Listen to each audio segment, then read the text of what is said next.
2G घोटाले में हुई सरकार की किरकिरी। पहले रद्द हुए 122 लाइसेंस, फिर सुप्रीम कोर्ट की फटकार। अब नए सिरे से हुई नीलामी, इसमें भी घिर गई सरकार।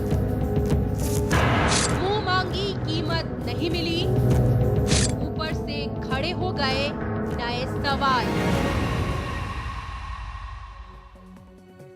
नमस्कार, मैं रविश कुमार। दिवाली के अगले दिन यानी आज राजस्थान में रामा श्यामा होता है। लोग रिश्तेदारों परिचितों से मिलने जाते हैं बिना उपहार के। जनसत्ता के संपादक ओम थानवी ने फेसबुक पर लिखा है कि आज का दिन रामा श्यामा करने में ही निकल जाता है, मतलब हाल चाल लेने में। तो हमने भी सोचा कि आज 2G विवाद से रामा श्यामा कर लेते हैं। वैसे तो रविशंकर प्रसाद पूछ रहे हैं कि वाड्रा मामले का क्या हुआ। वैसे तो लेफ्ट भी पूछ रही है कि FDI पर संसद में बहस हो और हम उसके खिलाफ वोट करें। वैसे तो सब कुछ वैसे ही हो रहा है जैसे होता आया है, लेकिन यह लोकतंत्र है, 2020 का मैच नहीं। 2G घोटाले के संदर्भ में CAG ने कहा था कि लाइसेंस की नीलामी नहीं करने से 1,75,000 करोड़ का नुकसान हुआ, लेकिन इसकी जगह पहले आओ पहले पाओ की रणनीति अपनाई गई और उन्हें भी स्पेक्ट्रम बांटे गए जिनका इस क्षेत्र में पहले से कोई अनुभव नहीं था। यही नहीं, कुछ कंपनियां तो 2-3 महीने पहले ही वजूद में आई लाइसेंस लेने के लिए। लिहाजा CAG ने कहा कि स्पेक्ट्रम के बंटवारे में पारदर्शिता नहीं अपनाई गई। तब देश में प्राकृतिक संसाधनों और राष्ट्रीय महत्व के संसाधनों की नीलामी या आवंटन की नीति को लेकर खूब बहस हुई। इस बहस में यह बात हर तरफ से रेखांकित की गई कि नीलामी ही बेहतर है और इसमें पारदर्शी रास्ता ज्यादा है। लेकिन इस फरवरी जब सुप्रीम कोर्ट ने 2G घोटाले से संबंधित 122 लाइसेंस रद्द कर दिए तो इनकी जगह नए खिलाड़ियों को नीलामी से देने की नीति पर सरकार चली। सरकार ने 14,000 करोड़ की रिजर्व प्राइस रखी और कोई 40,000 करोड़ कमाने का लक्ष्य रखा। नीलामी के बाद भी सरकार को 10,000 करोड़ हासिल नहीं हुए। इस पेशे के लोग कहते हैं कि सरकार ने रिजर्व प्राइस ज्यादा रखी है और कंपनियां नीलामी में बढ़ चढ़कर बोली इसलिए नहीं लगा रही है कि उन्हें आगे की नीलामी के आसमान छू जाने की आशंका है, जिससे बिजनेस फायदे का सौदा नहीं रहेगा। हालत यह हो गई है कि दिल्ली और मुंबई जैसे बड़े सेक्टर के लिए कोई आया ही नहीं, जबकि एक सेक्टर का लाइसेंस लेने वाली कंपनी के शेयर आज ही 1% तक बढ़ गए। हम जानते हैं कि इस घोटाले में दर्जन भर से ज्यादा लोगों के खिलाफ मामले तय किए जा चुके हैं और ट्रायल की प्रक्रिया चल रही है। अब सवाल उठता है कि 2G स्पेक्ट्रम की नीलामी फेल हो गई।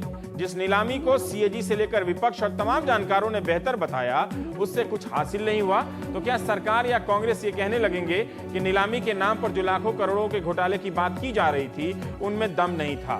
हम सब जो इस घोटाले की जांच से लेकर राजनीति तक पर नजर रखते हैं, वो क्या समझे कि कॉर्पोरेट ने कोई साजिश रची होगी, मिलकर नीलामी को एक किस्म का बहिष्कार सा किया होगा? क्या हमारे पास कोई बेहतर दलील है समझने के लिए कि ऐसा नहीं है?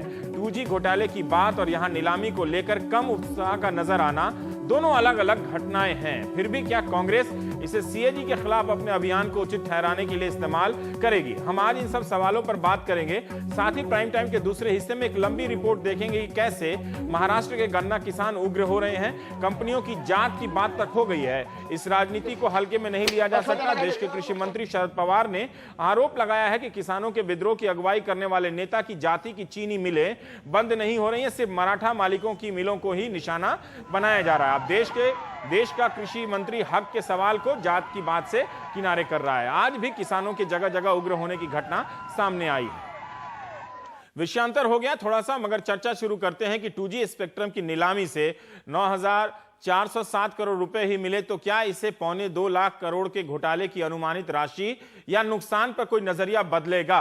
क्या नीलामी की अवधारणा फेल हो गई, फेल करा दी गई आदि? और यह भी 2G की प्रासंगिकता क्या है जब 3G और 4G का दौर आ चुका है?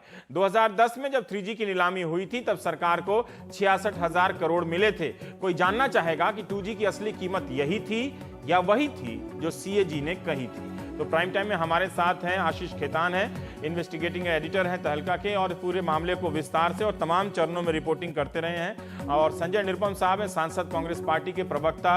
विजय गोयल साहब हैं, महासचिव। और अनिल कुमार जी हैं, टेलीकॉम एक्सपर्ट। तो लोग कम हैं, हम कोशिश करेंगे कि ज्यादा से ज्यादा बात हो जाए। संजय निरुपम जी, हम ये जानना चाहते हैं कि क्या आज जो 9,407 करोड़ ही वापस आए, क्या आप, जैसा हम समझ रहे हैं कि आप उस दलील की तरफ इशारा कर रहे हैं कि CAG ने अनुमानित राशि कुछ ज्यादा ही बढ़ा चढ़ाकर पेश की है, वो गुब्बारा आज फट गया है?